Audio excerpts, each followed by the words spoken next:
everyone. Welcome to the Zone to Speak podcast. I'm your host, Juliana. Hey everyone. At Zone to Speak, I know how important it is to stay healthy, strong, and ready for every ride, workout, and adventure.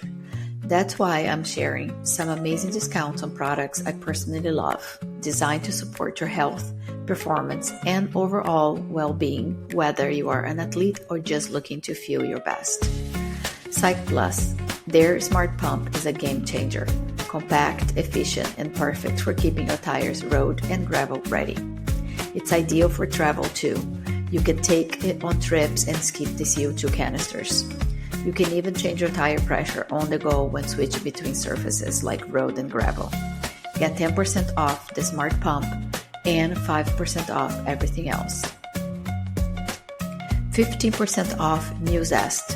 Fuel your body with clean, plant-based nutrition. Their Clean Lean Protein provides a high-quality, easily digestible protein source with no additional additives, perfect for recovery and sustained energy.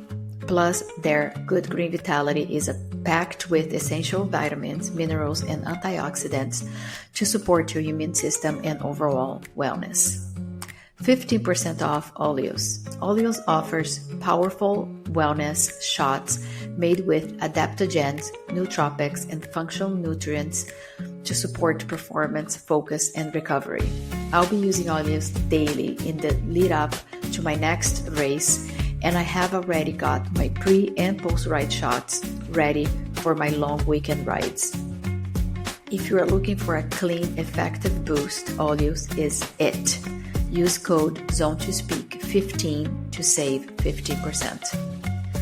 20% off First Endurance. Top-tier endurance nutrition designed to support hydration, recovery, and sustained energy for long days on the bike and any endurance activity.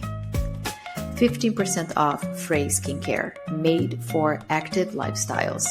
Designed for skin that sweats, their all-natural, vegan, and cruelty-free products keep your skin protected and fresh. I have been using Frey for about 10 years and my skin stays young and has never had a breakout since. 10% off Cold Aid, high-quality supplements to support your health, from multivitamins to probiotics, collagen, and more. I personally take the women's fermented multivitamin and creatine, and I genuinely feel great with them. No nausea, just steady energy and support for recovery and daily health. 10% off Clearly Not Coffee, a delicious coffee alternative from functional ingredients like mushrooms, cocoa, maca, cinnamon, and rhodiola, designed to give you calmer energy, sharper focus, and immune support. Honestly, I can't live without it anymore. It's been such a boost for my energy levels and has helped me navigate perimenopause with more balance and ease. 15% off Ombre Supplements, premium supplements to support your training, recovery, and everyday health. And there's something special from me, your host. As a certified integrative health and nutrition expert and holistic life coach, I'm offering 25% off personalized nutrition and life coaching with Genki Wellness. If you want to optimize your health, improve your energy, and feel your best, head to bemoregenki.com.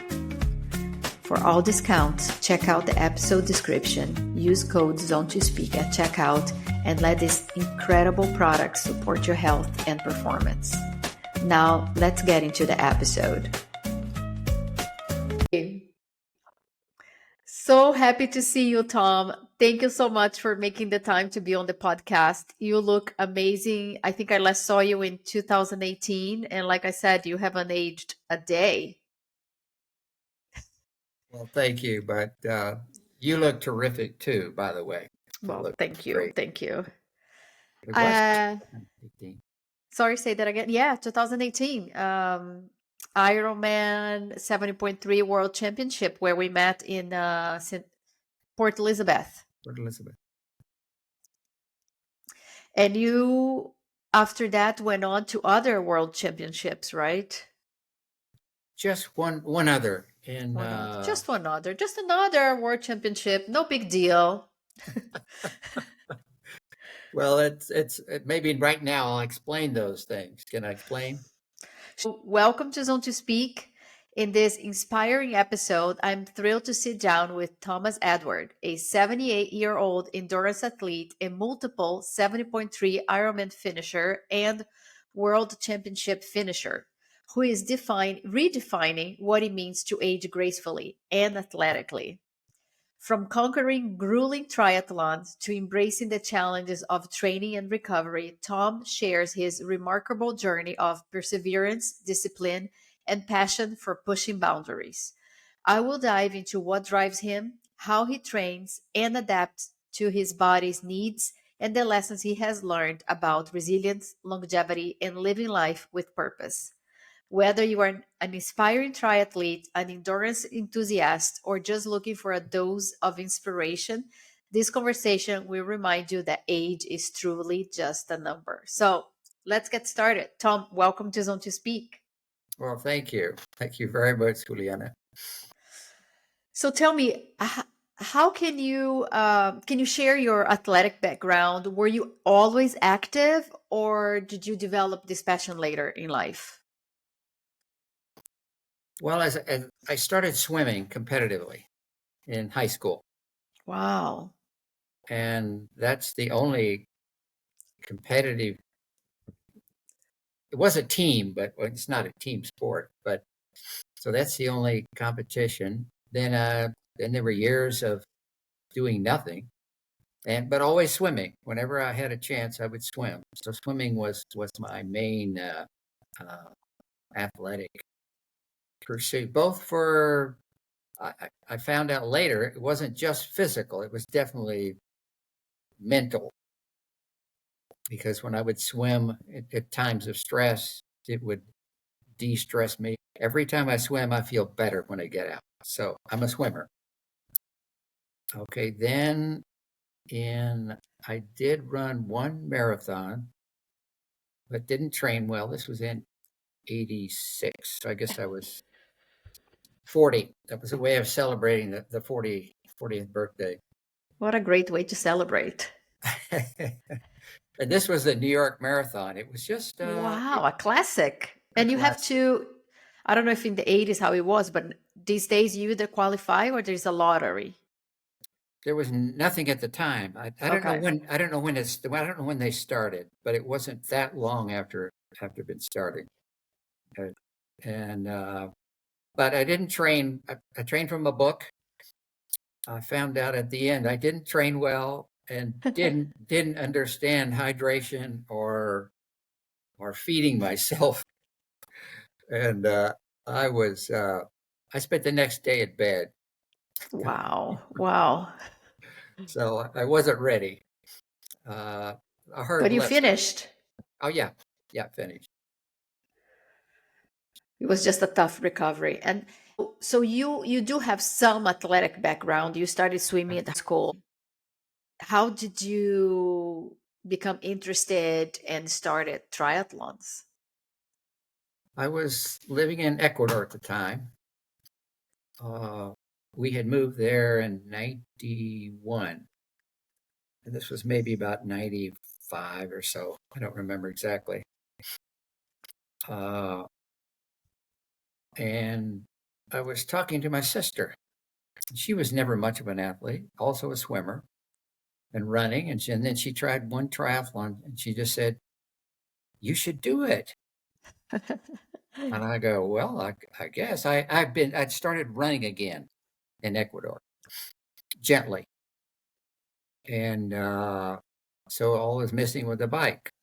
So I got a quick antidote. I borrowed a bike. It was a mountain bike. Wow. I changed the tires to what slick tires, uh, and they did this race. It's the first and only time they ever did it in the city of Quito, the capital of Ecuador. Okay. And they drained this sort of pond where they have paddle boats, and and it was very cold. Quito's at 2,800 meters, so it's always cold. Yeah, it's altitude training as well, right? I mean, Yes, it's pretty high. Yeah. you train for altitude sleeping there, but Yeah. anytime you go up, and it's very hilly, so you're almost always training. Anyway, I finished, and I liked it. I enjoyed the 3 different disciplines. I'm So just imagining you with a mountain bike with skinny tires. What a warrior. it was the thing was a mess too because they didn't control the distances on the bike, and so it was not a good event, but it got me interested. And so then I started. I would go to races, short ones, either the sprints.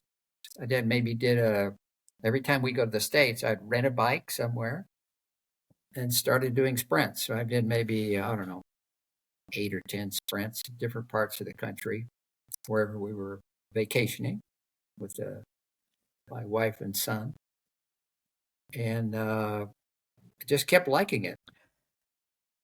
So I finally bought a bike, my own bike, and started training. And then in 2017, this was the year before South Africa, a brother-in-law and I started sort of talking with each other, giving each other a hard time, and anywhere somewhere between cajoling and joking and encouraging. And we go, all right, let's do a 70.3. And it was even more challenging for him because it was in Ecuador, and it was the first one they had ever done, first or second that they'd ever done in Ecuador. Wow. So you did your first half Ironman distance in your 70s. I was, let's see, 70. Yeah, I was 70. Incredible. Incredible.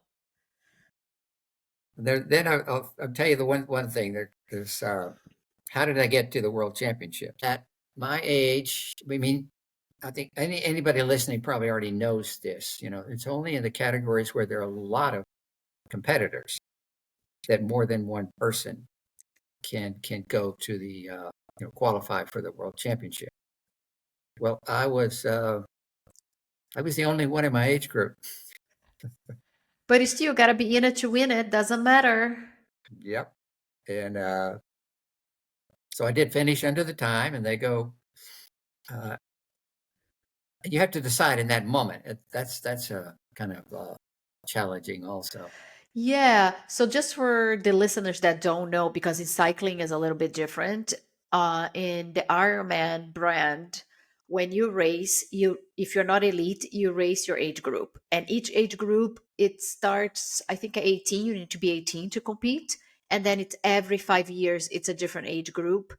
And then for the World Championship, whoever is first in the podium qualifies for the World Championship. That token can roll down in case the first place doesn't want to go to the World Championship or already qualified at another event.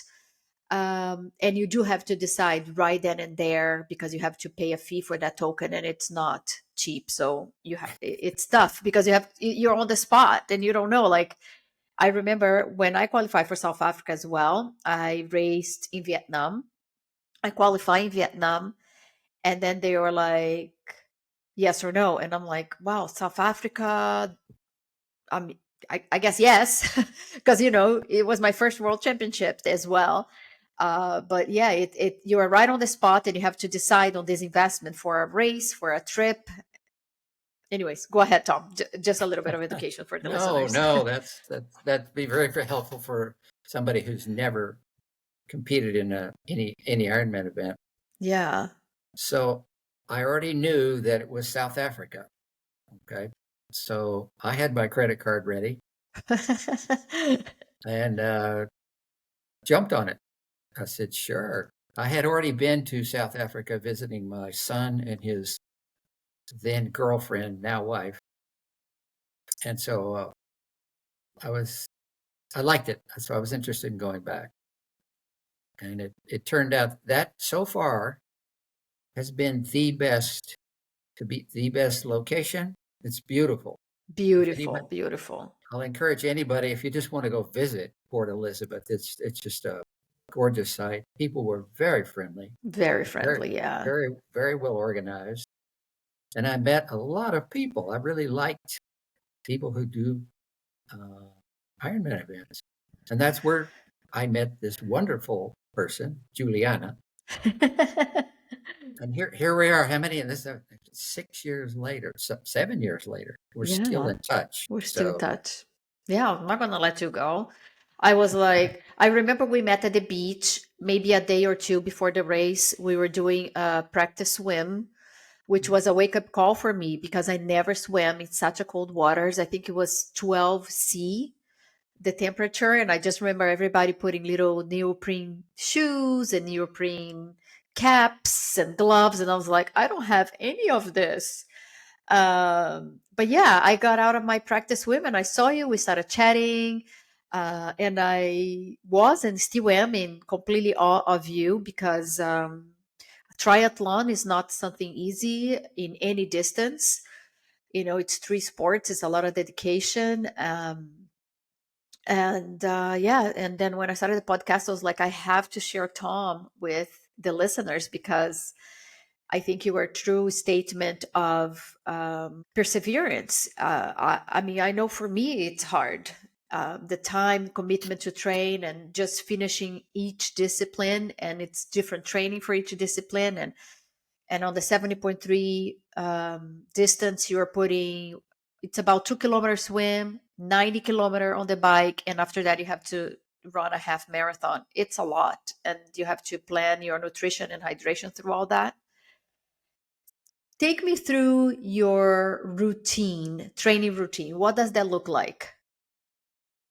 well, after when I went to the year before, training for the first one in Ecuador, and then training for South Africa, I did it all with a book, and Incredible. I gave that book away for it was written by a woman, and I only Okay. found out and I gave it away to somebody to help, and I can't remember who that person is, and I've never been able to find the book again Oh no.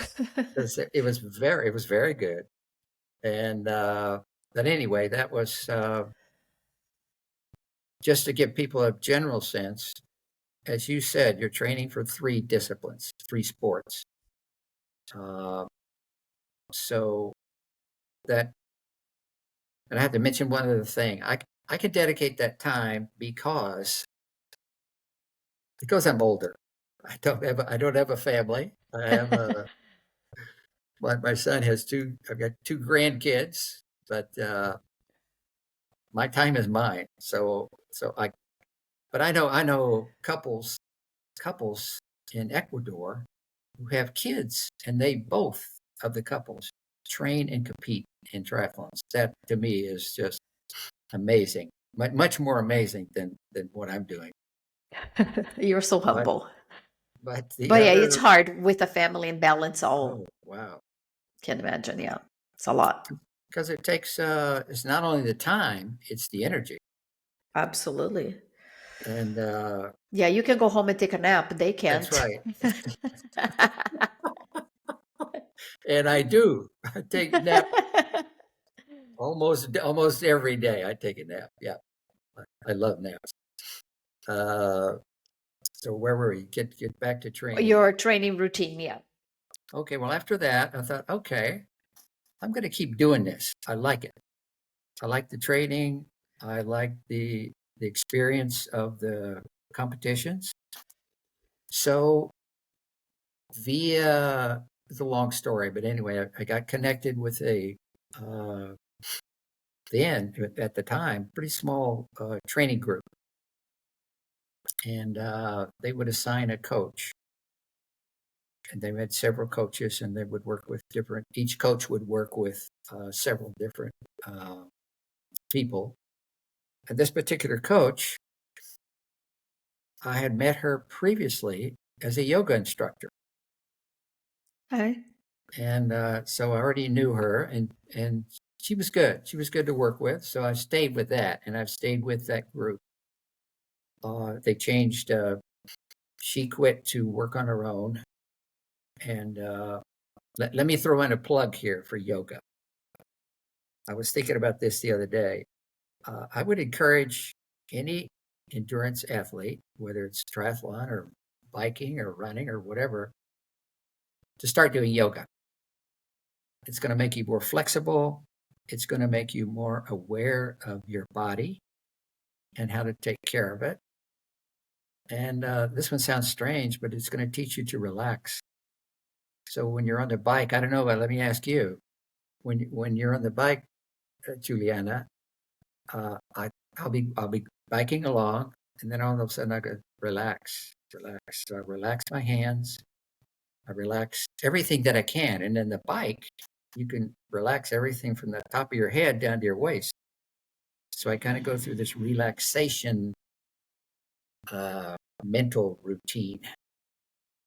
That's really good advice. I agree. And actually, I just told my husband last week that we should start doing yoga at least once a week. It'd be good for us as an activity together.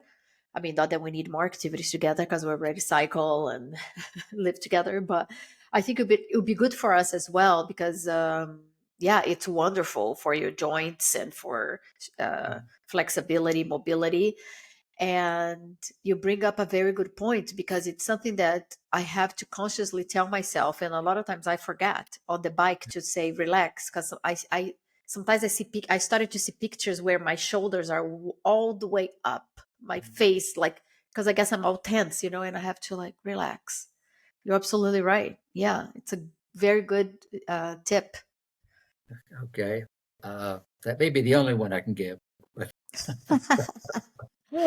so I've been training with this group with a young man who was also just a he trains other people, of course, and he was a uh, top-notch swimmer in Ecuador also, and also runs and also does triathlons. So he understands. I think that might be another important tip is if you're looking for a coach, and I think you could probably coach yourself. There are so many books, there's so many videos out there, there's so many YouTubes. There's more than I don't even have an inkling of what's out there. But you could probably do it yourself. But a coach will keep you on track, and I think it's helpful that the coach, if we're talking triathlon, but whatever your sport is, I think it's important that that coach uh, also competes. So that's going to give them a different level of understanding and empathy, comprehension of what you're facing and what they can do for you. Absolutely. It's the mindset as well. It's not just the knowledge of physiology and the training. I think the mindset it's important as well. So I kept doing them. I did six. When I've done those two world champions. The second world champion was in Utah, and that was wow, another spectacular setting. Must be beautiful. It's fabulous, but it's tough. It's got a lot of Where do you swim? Lake? yeah, yeah. It was I think a reservoir, so that was Okay. fine. That was fine. But the bike was tough, and then the run you had to run twice on a course, and so the first time you're going up this very steep hill, down a very steep hill, which started bothering one of my knees. And Nice, then yeah. then you got to go. Oh no, I got to do this again.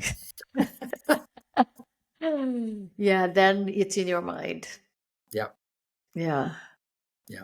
So, and I just barely uh, came in there's for another bit of information on the 70.3s and all triathlons.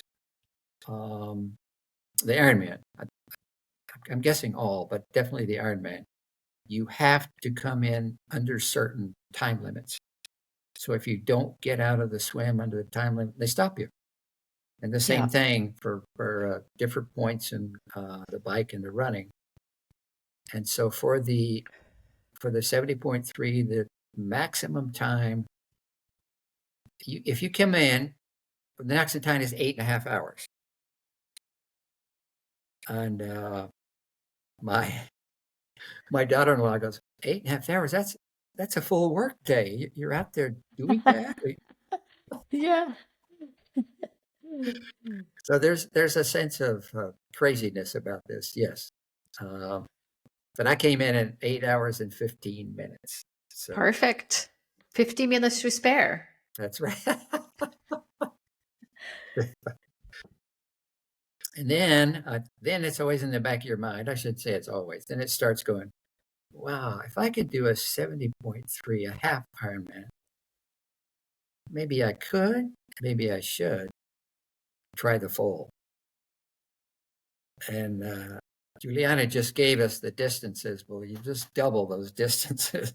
And Yeah. you end, just to give you a sense, you end with a marathon, running a marathon. It's a huge, huge challenge. Yeah. You have the swim and the bike, and then you have to run a marathon.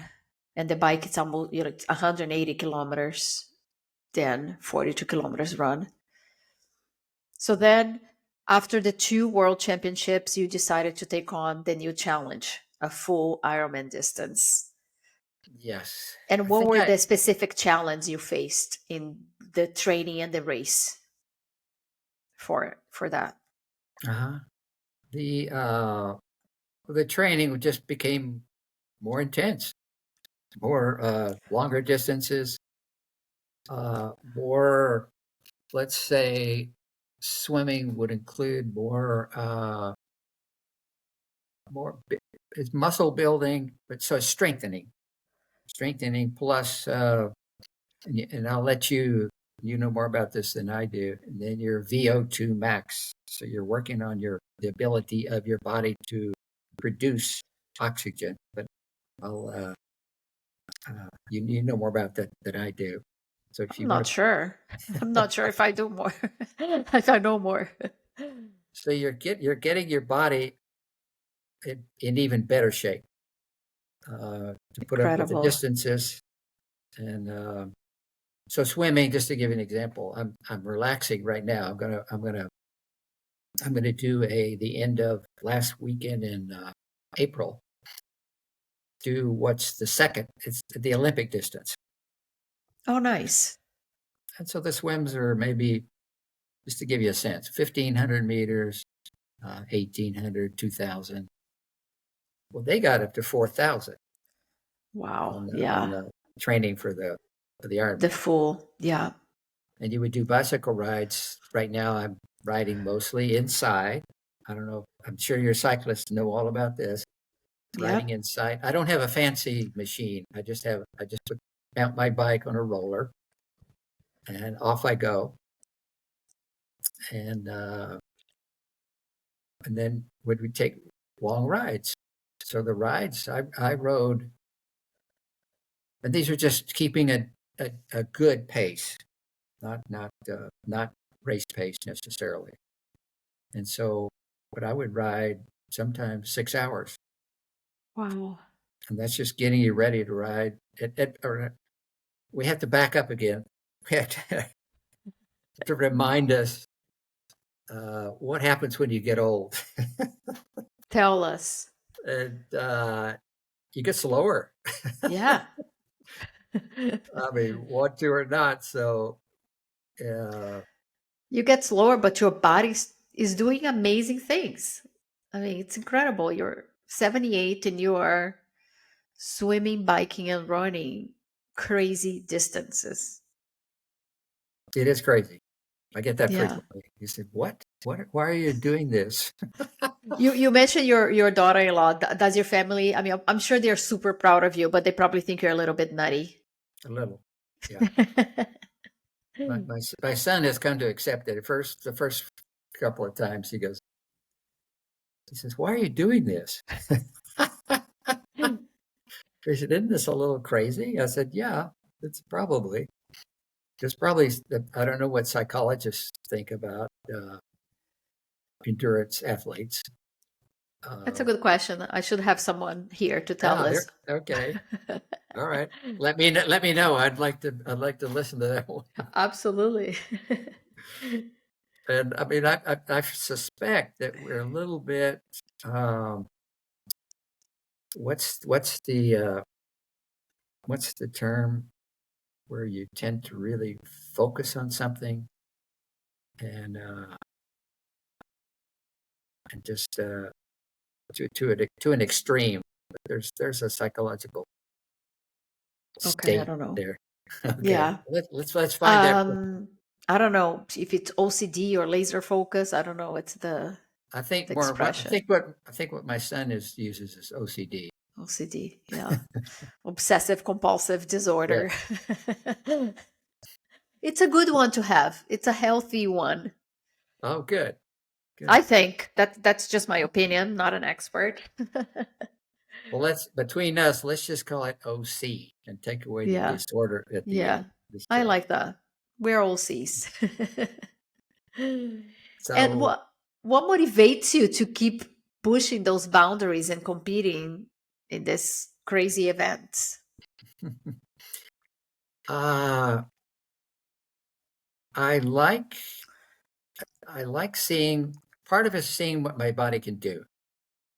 I think I've always been interested. Like I say, I've been doing yoga maybe for 20 years now. I I did something else once from a book called what is it? I just forgot the term again, but it's a psychic something or whatever. The series of exercise by a man named Chilean Oscar. Boy, I'm really senior moment here. Oh, I have Oscar those all the time. Oscar Ichazo. Oscar Ichazo. Okay.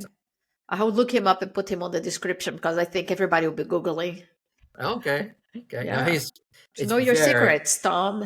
it's very interesting. I started this years ago. I mean, 70, mid 70s. And it's very interesting. It's psycho calisthenics. Oh, okay. I know calisthenics. I didn't know about psycho-calisthenics. I have to look it up. And so anyway, I've just looking back on things, I see that, okay, I was always interested in things that what can the body do? And, just being amazed at some of these things people do that are these extreme endurance events that, that I still call those crazy. But so that's one motivation. Let's just see if we could do it. The other is I just enjoy what both physically and mentally / emotionally what it does for me. And if uh, I don't do it, I don't get depressed, but just not feeling as good. Like I said about swimming is guaranteed. I don't care. Sometimes I have to drag myself out, force myself to get into the pool. But I know I'll say myself one time, okay, you're going to feel better. So let's do it. And then competition, I still like to compete, but it's more, as you've read, people, maybe you've had other people on, it's with yourself more than against somebody else, especially in those endurance events. You never know where you are anyway. You never know. That's true. I mean, even at in the age group I'm in, which is currently what is it, 75 to 79. There's in the States, there's usually 5 or 6 of us, but you never see any. You never know where you are in relation to them. So you're just dealing with yourself mostly. Yeah, I remember when I was racing triathlons. I mean, it's hard to compare your time to different races because every race is a different course, but it still feels so good when you have your personal best. If even if it's a minute, it's always a victory, especially for me on the swim because I'm not a swimmer. So any second that I could cut off there, I was so proud of myself. And I completely agree with the motivation on the wellness and the mental health. Um, I have the same pep talk like you know, even when I don't feel like doing my train, I'm like, okay, just do it. You feel great afterwards. And yeah, it's not like I feel worse if I don't, but it's just such a feel good feeling, taking care of yourself and just have those happy hormones rushing. Yeah. Happy. I like that term, happy hormones. Happy hormones. Mm. And the other one is one of the reasons I like triathlon, let's say, rather than just swimming or just running, which I've done, did for years, uh, is that those three different disciplines, I guess you call it, sports, work different parts of your body. And although there's a time when I wasn't able to swim, just for a very minor uh, skin operation, and I couldn't swim for about 2 months, Wow. and just biking and running. And that, Just quote unquote. well, but what happens is my body gets stiff, and so there's the benefit. I mean, you can imagine. It's not that hard to imagine. When you're sitting on a bike, the only thing really that's working is from your waist down, a Yeah. little bit in your back if you're bent over, racing. Yeah, especially on triathlons. It's not like mountain biking or gravel. Triathlon, you are really locked in on a TT position most of the time. Yeah, Use that's a it, good like I point. said, a little bit of core and back, but that's it. Yeah, no, that's right. And then Yeah. running, you're working a little more of your body, depending on how you run. Um, then swimming works your whole body. Yeah. And I found that after you start getting stiff, and then it's that day that you swim, helps loosen you up. Uh, so combining the three, I like that aspect of it too. Yeah, in the swim, there's really no wear and tear. There's no impact. So if you're not pushing, you can, if you're just doing a few laps, few good laps, it's always worth it. Yeah. In the swim, it's something you can do for the rest of your life. Yeah, Yeah. yeah. It's really I good.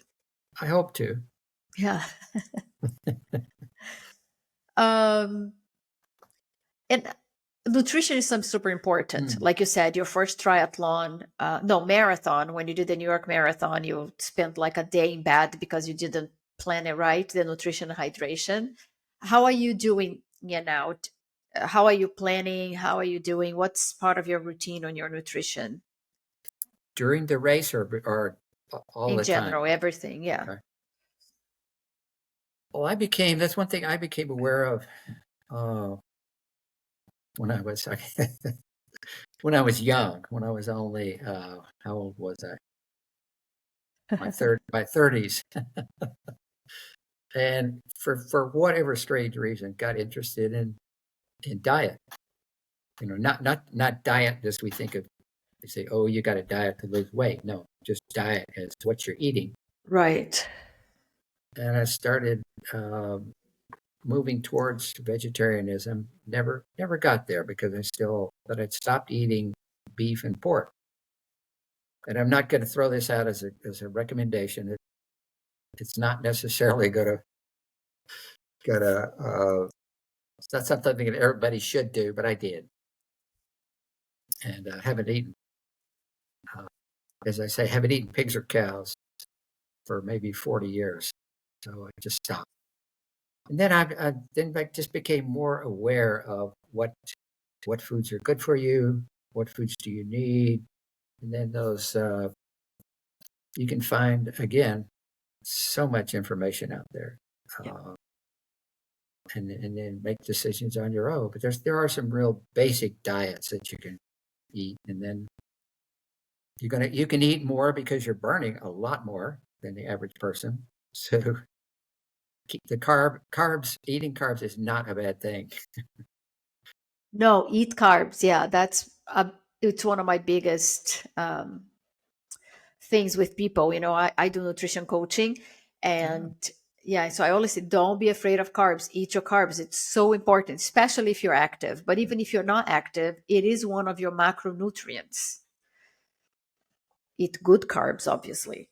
Complex carbs are the best. But if you're training, simple carbs are the best because it's quicker.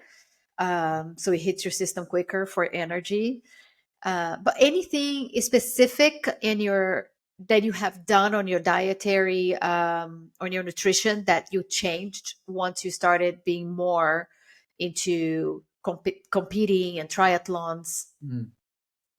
I focus more on protein, and that's in my case what they call white meat. So uh, I have just happened to like. I know not everybody does. Just I've only found one thing that comes out of the sea that I don't like. So everything else I do, and and then chickens and turkey. What they call white meat. Okay. And that meant so, but also, like I say, moving towards and certainly uh, working with to a certain extent vegetarianism. Well, then I mean, I met just another anecdote. I was in Ecuador. This was for my first and only century ride on the bike. I figured I just need to do this. I just have to get this one done. And Cross here off your was, list. yes. And here was this guy. He was from Peru, and he had a shirt that said, I think in Spanish, but it was something vegan athlete. So I stopped and talked to him for a while, and I said, "How do you do this?" He just said, "You just have to be careful." He said, "But it can be done." So if there are vegans out there, I'm sure. But you, as a nutritionist, I didn't realize you were a nutritionist also. I may come to you ask for some advice. Would love to help. Yeah. Oh, No, yeah, okay. you can do it in being a vegan. I talked to George Sales. He's an ultra cyclist, and he just did a grueling race of 1,300 kilometers, all on the vegan. And he's been vegan for 10 years, I think. And there's so many, weightlifters, so many other athletes Mhm. being vegan. You just need to know what you're eating, because there is a lot of protein that doesn't need to come from an animal source. But most vegetables, beans, legumes, this type of stuff, a lot of it's not complete protein. So you just need to know.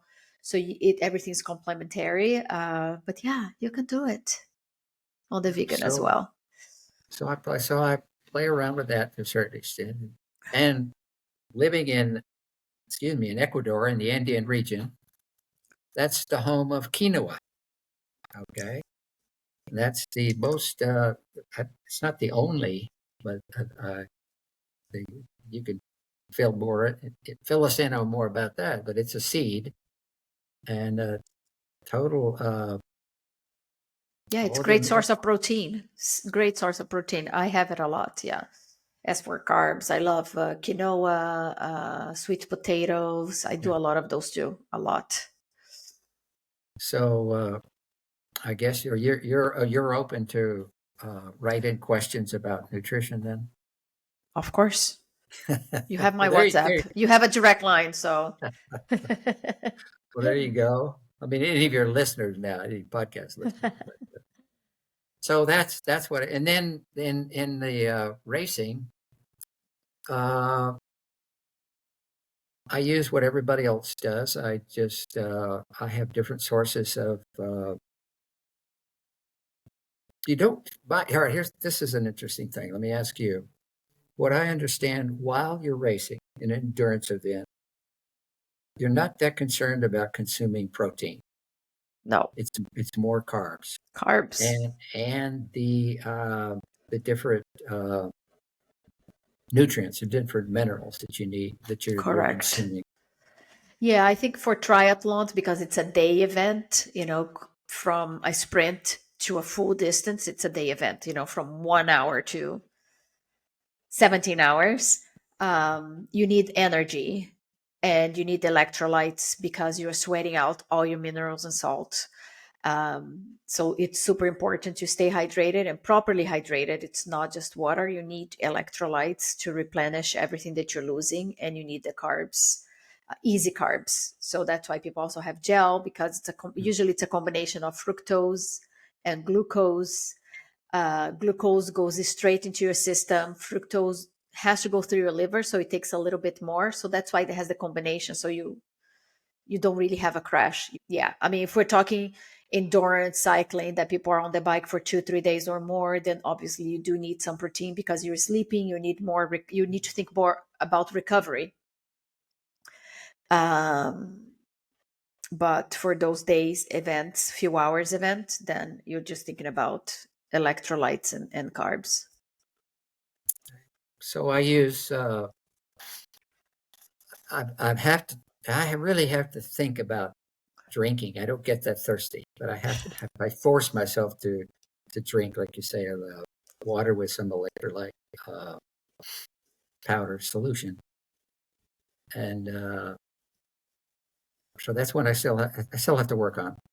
And then I take different gels. And I won't do any advertising, but there's one I particularly like. But there's You can say everybody. it. Yeah, no problem. Yeah. Okay. Maybe I'll get a payment here. Yeah, you should be sponsored. I mean, Well, you are amazing. This is one called Maurten. You know that one? Oh yeah. It's got It's a little bit gelatin, right? little. The gels, yeah. And some people don't like that, but Yeah, you have to have you need to like the texture. yeah. Yeah. But the flavors, the others are very strong flavors. This has a very subtle flavor. So anyway, you take one of those. You obviously can't take anything in the swim, so you want to maybe squeeze a tube or what do you call it, the gel Yeah. packet before you take the swim. Have a good breakfast, with enough time for that to digest. Then you get on the bike, and the bike is where that's where you're gonna fuel yourself. That's where you're gonna be taking the packets of gel and water and whatever liquid that you're drinking. Yeah. Because when you're running, you can gel, that's no problem, but drinking water is difficult. So Yeah, and it's more, I guess, because what's the word I'm looking for? I mean, of course, the bike, you're also moving, but I think the running, it's even more movement with the entire body. So you have to really be careful not to have stomach issues. yeah, and it's just harder. I mean, you have to Yeah. stop to drink. Yeah. Yeah. And you watch these really fast people coming through on the bikes and running, and they just grab water that these The very, feed stations. yeah, Yeah. and take a swallow and throw it away. And I don't know how they do that. I need more, but Yeah, everyone has their different strategies. So I think you have to find your own. And what would you have a piece of advice for anyone who would like to be more athletic but feels I'm too old to start something new? hmm, hmm. Well, as I said, I did the first half when I was 70, but I had been doing something, either, like I say, swimming most of my life, just not always training, but and then started running, and after that one not so good marathon experience, but started running again in Ecuador. And maybe that would be one bit of advice. Uh, it may sound kind of wimpy, but I'm doing it right now for training, is combining running and walking. And I hear so more and more about this. it's a training technique I'm using right Yeah. now that the coaches just like this morning. I ran this morning, so it was a little over an hour, and so it would run for start walking I'm just going to throw this out. This is just an example. Walk at a fast pace for 10 minutes. Mhm. Then I ran for 10 minutes and then walked again really fast for 5. And then it was 10 run, they dropped it down to 4. And then 10 run, dropped it down to 3. But you could start out, and that's what I did in Ecuador when I started running again. I would run maybe 5 minutes. And we're not talking full speed running, we're talking jogging. And then walk. And so it's easier on your body can adapt more in terms of endurance. Yeah, Just oxygen. Like I say, it was in Ecuador also, so we're extreme high altitude training. But anyway, the idea that's a was good this. advantage for you. Maybe when you go train somewhere else that it's at sea level, you're Well, cruising. it works for a while. It doesn't last very long. I don't know. There's high altitude training centers in Boulder, Colorado, for example. You may have talked to somebody who trains there, and, Not and yet. then and then they have to move.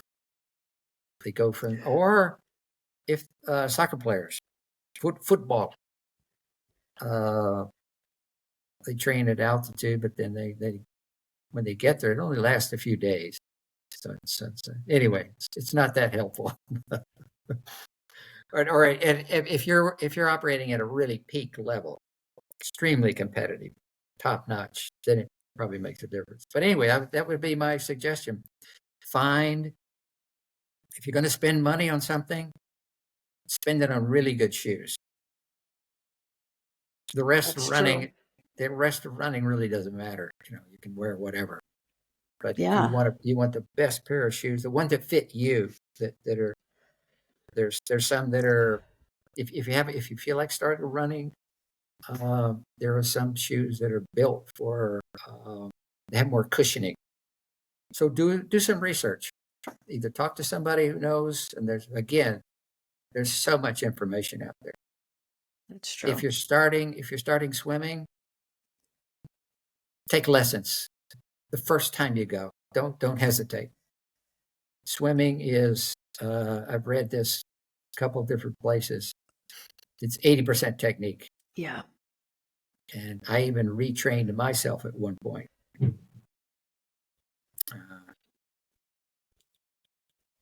and then biking, you can tell us more about that, Juliana.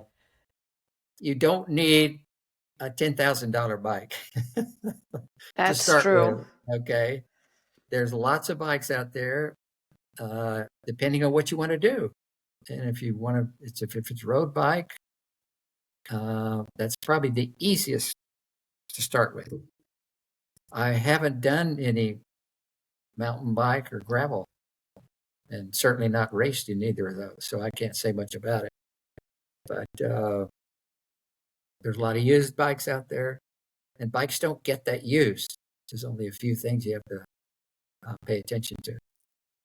So I don't know. What else would you add about biking, Juliana? Yeah, no, I agree with everything you said. I think it's good to have a starting point. Don't go for the most expensive one unless you're really committed. Though the very expensive ones might be, I don't know if it might be easier, but holds a little bit more value and you can resell it. Um, but yeah, you don't need anything expensive to get started. The important thing is just to get on the saddle Hmm. and be out there. And it's easier for your body. The worst thing, the hardest thing on your body and to get your body used to it is running, Yeah, without a doubt. Uh, this this town I live in Florida, there's lots of people my age. I see people. You can tell that they're older, riding bikes. They're just gentle bikes, and if you want to, I know a place here where you can buy bikes for just a couple $100. Uh, if you absolutely. if you just want to take it, I'm not sure. I don't know if I'm really going to like this. You can also rent one like you did. Yeah, I mean, you did so many races renting a bike. You don't need to commit to buying one. You can rent and see how you like it. yeah. So, but it's what is it? One of the companies that makes equipment. I forget. They just their slogan is "Just do it." Oh yeah, Uh, Nike. Nike. Okay, that's a Yeah. good slogan. Yeah, just do it. Exactly. Yeah. And if you need encouragement, there's all sorts of groups out there. Also, there's a group here in St. Pete that rides bikes on Saturdays, and they ride in different categories, different how fast they think they can ride. But I suspect not much bike riding in the north right now. Wait till the weather warms up. But you could start Yeah. swimming.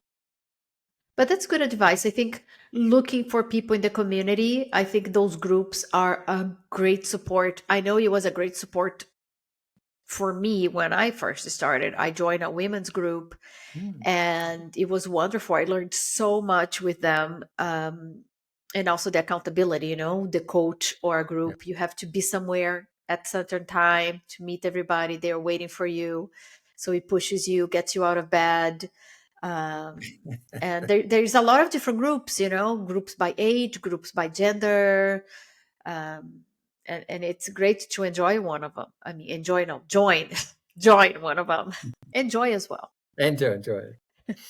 So that's yeah, I would say that's it depends on what kind of uh some people prefer being by themselves, Yeah.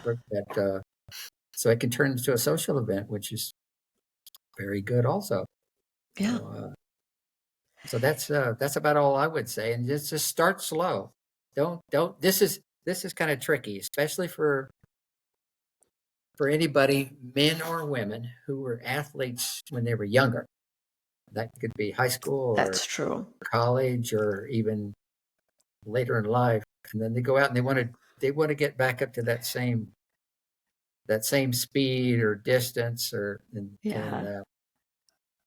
and they mess up something, and you hurt something, Yeah. but you It's can get important to through. start slow. Yeah, and then you're gonna. I guess one other thing is, and this is kind of tricky, but maybe your experience also. Um, yeah, I'm sure you. I think you mentioned once this is working through uh, damage, whether it's a strain, whether it's a pull, whether it's a twist. It's going to happen. Yeah. I can almost guarantee it, because you're going to start pushing it a little bit, or maybe for whatever reason you trip, whatever, and then you got to really back off. Yeah. I think recovery, taking the time to heal, it's super important. Don't rush back ever. That's my opinion. Yeah, no, I would say the Yeah. same thing.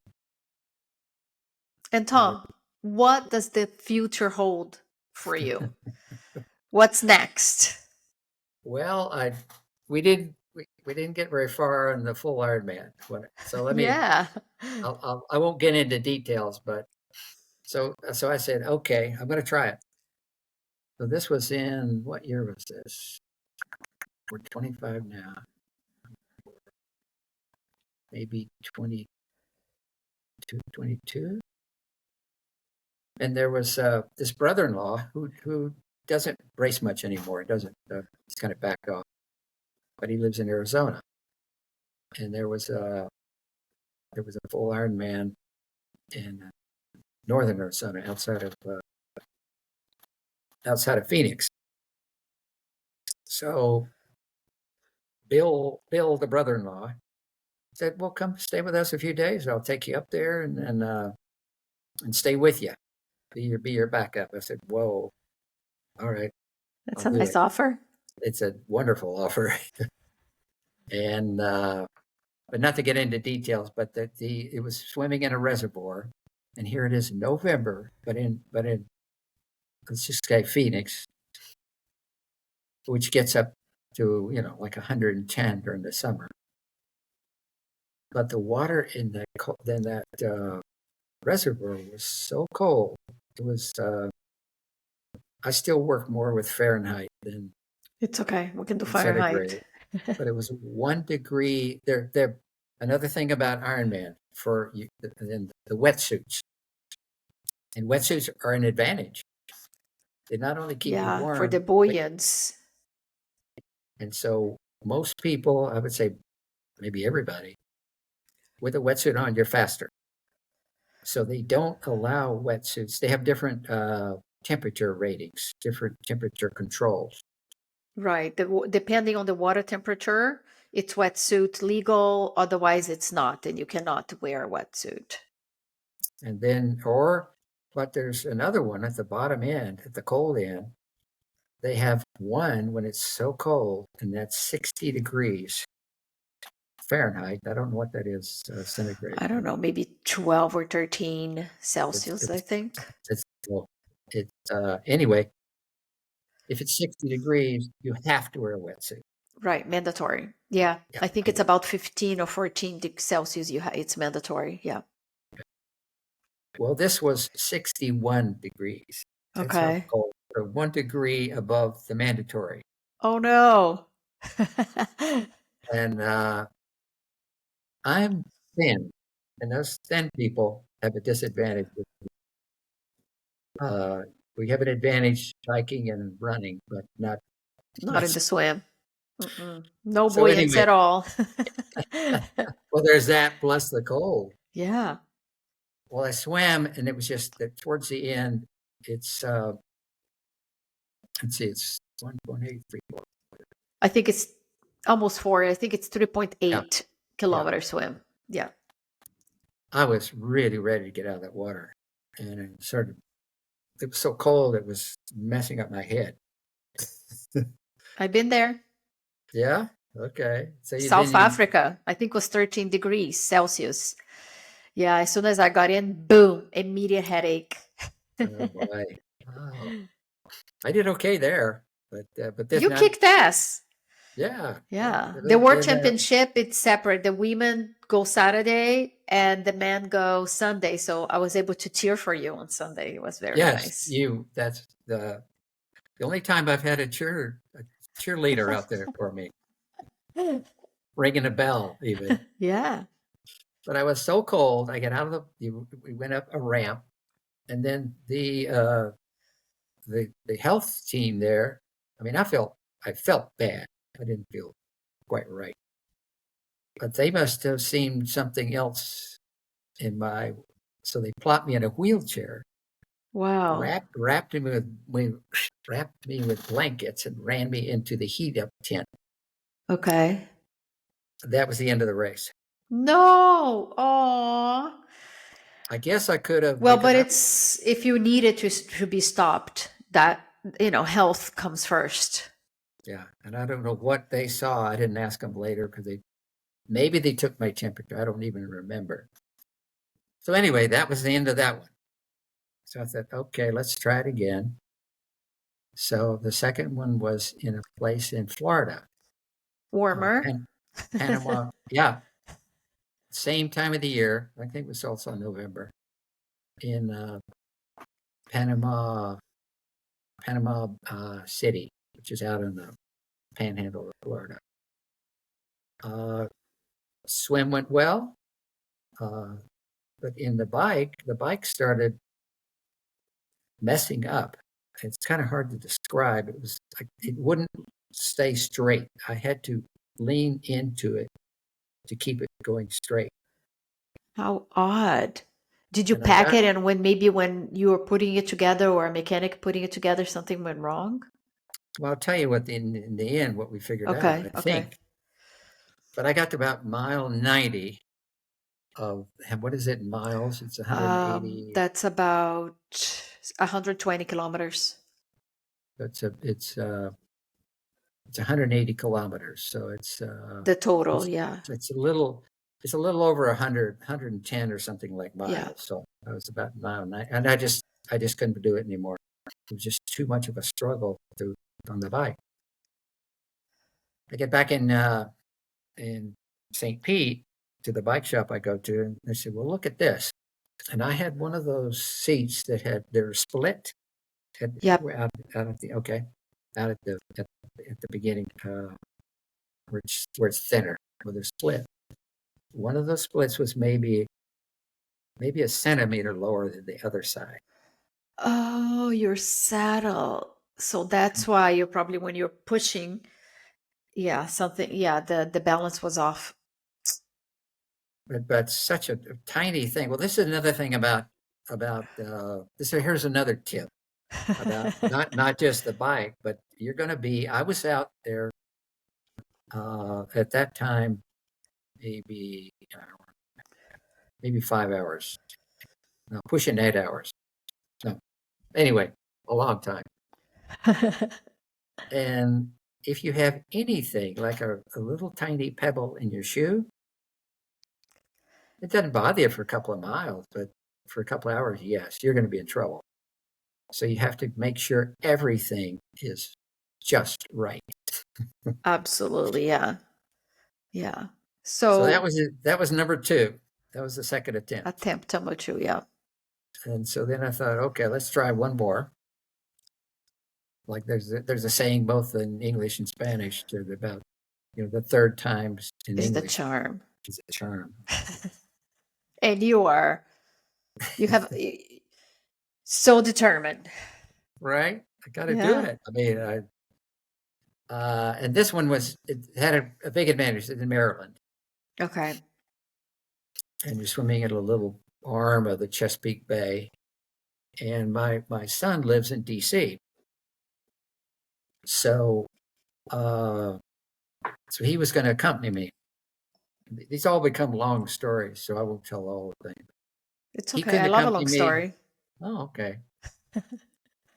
His wife was quite pregnant. They now have a 5-month-old baby boy. Oh, Uh, congrats. number grandchild number two, and so quite pregnant, and so he had to stay with her because could be birthing any minute. So I have a niece who lives nearby. So I was able to convince her to come accompany me. In Florida, a friend accompanied me because maybe there's a big tip that that most people wouldn't even. Of course, they think about. They wouldn't even think otherwise. Have a backup. Have a support team It's good to have someone, absolutely. because you don't know what's going to happen. Yeah. Especially as you mentioned earlier, they're always at different places. You never know what's going to happen. Could be storms. Could be just a bike, etc. Yeah. So the swim was just fabulous. I had never felt better. And I get on the bike. The bike was okay. I was 8 hours on the bike. I go quite slow, and start running, and you have to run through these almost a block long of water. It's from the high tide. Really? So there were 4 places where you're running through water that it's deep enough that it's hard to run. You're just kind of That's walking through the water. insane. Yeah. They So didn't change the course, nothing? and it's not the first time that's happened. I found out Gosh. later. So I then it was three times around this circuit of running. The bike was just once. The bike was nice. It was out on going through these marshes. That So helps. and then you get what I talked earlier about cutoff points. Well, I'm coming in the third. I was finished the second circuit, the second time around, and they said, "Yep, that's it. That's all for you. Your cutoff Oh, time." no. So I had been out there 15 hours, Oh my God. and the max time is 17, and they just said the pace you're going, the distance left, you're not going to make it, and they won't let you. So That's a bummer. I've been to some triathlons that they let you finish. They won't give you a medal, but they let you finish. Wow. I like What a that. bummer. I think they should do that. I think they should let Yeah, you finish. because, at least you are already out there, and it's just a few hours more, maybe minutes for you to finish. Why not? Well, but in the positive side, you conquered. You first time swim, you stopped, and then second time you made it through the bike. Unfortunately, you had a mechanical, and then third time you were so short to Yeah. finish. So is there going to be a fourth time? Is the fourth time going to be the charm? Oh, I don't know. That's where I am right now, Juliana. I'm just haven't decided. I haven't decided if do I want to dedicate that much time and effort to do this again, and how do I find this magic place that everything's just because you don't know. You don't even in Florida. I'm thinking about Florida. If I did it, I would maybe do Florida because it's close. But this friend I mentioned who has helped me train, who is a yoga instructor, she did it there. She's a very good triathlete. Oh, wait, I met her. Gabrielle? Oh yeah, you did. Yeah, because she was on the world championship in Nice. I didn't know Yeah, you you ever sent got. a I didn't know you present. ever got. Yeah, we met. We met. Okay, now I know. Now it's clicking. Okay, I didn't know you Yeah. ever got together. Yeah, I think very quickly, you know how it is, all the preparation and race and everything. But we did meet quickly because you sent a gift, a lovely thought uh, from you through her. So she met to deliver it to me. Yeah. Good. Well, then you know her. She's good. She's Yeah. very good. And she did Florida, this Okay. Panama City, and there was a storm and windy. The water was cold. Uh, but then wind with the bike, which is can be just it's the worst thing. I mean, it almost stops you sometimes, right? Yeah. Yeah. And but she finished, did okay. So you just don't know. So Yeah. You anyway, never know. that would be if I do it. Then the other part of my brain says, wait a minute, wait a minute. There's a lot more to life. But then what would you do? Would you go back to 70.3, or you're finally going to join me on an ultra cycling race? Ultra cycling sounds more interesting. That sounds I'm waiting interesting. for you. You just tell me when you're ready. I'm 78 now. Here's another thing about Ironman. But if I were to race this year, which I'm not, I'm going to do the short one here where I live. But at Ironman age, I'm 79 in Ironman age. So if I were to race this year in 2025, they would call me 79. Okay, so if I race next year, 2026, You're on the next age group, I would be the 80 youngster. to 84, Yeah, 85. Yeah. 84. Yeah. So I would be the youngster. I remember those days when you change age groups and you're the younger on your age group. It's awesome. Because isn't it interesting? This is another very interesting thing about our bodies, Juliana, that how age makes that big a difference. I mean, somebody came up with these age groups. I don't know how they did it. I would hope that they somehow found data on top athletes and say, okay, this person did this time at Right. Then 26. combine the groups more closely together on how they perform, maybe. Yeah. But I can see it when I look at times, because you can go back. They control the times very well, and you can have access to this, and you can see the difference. And when, like you just said, when you're the younger, if you come in at if you're coming, so it's 50 to 54. When you're 50, it gives you an advantage of somebody who's only 4 years older. So it's amazing how much difference that makes. That still astounds me. Yeah, absolutely. Well, so this year you're racing locally, and I think it would be an amazing birthday present from you to do the full and complete the full distance on your 80th. Well, thanks for the encouragement. It's still a possibility. Well, keep me updated. All right. And what's your next? Let me Oh, use my this. next is Gravel Birds in Portugal. It's 750 kilometers gravel, and I'm so excited. So excited. I'm doing it with a friend. We are going to race as a pair, and you have 120 hours to finish, which is plenty of time. And we want to take our time. We are doing it really to enjoy ourselves and have an adventure together. So we plan to sleep. I mean, it's still a challenge because to finish, you still have to do 150, 170 a day kilometers, Well, but it'll be fun. Yeah, that will be in May. So I'm well, excited about. great. In Yeah. May, we'll have fun. Yeah, Enjoy coming up yourself. soon. Yeah, thank you. Tom, I had such a good time catching up with you. Your insights, your story is so inspiring. And I really hope you go for the full or join me for ultra cycling and I can have you back on the podcast. We'll keep in touch offline, anyways. Thank you so much. Let me add one more line. There was Please. when I was in Ecuador, I think one of those 70.3s, it was a young guy, I mean, really young, probably in his 20s. And he comes over and just this big smile on his face. He says, how do you do it?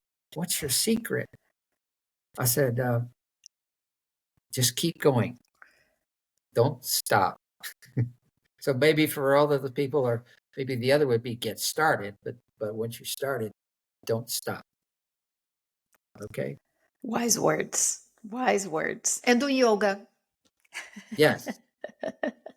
Wonderful to see you. Wonderful. Thank you. Likewise. Likewise. Wonderful. And that's all for today's episode. I want to thank the listeners for tuning in. Your support means everything. If you enjoyed this episode, please consider following, leaving a review, and sharing it with your friends.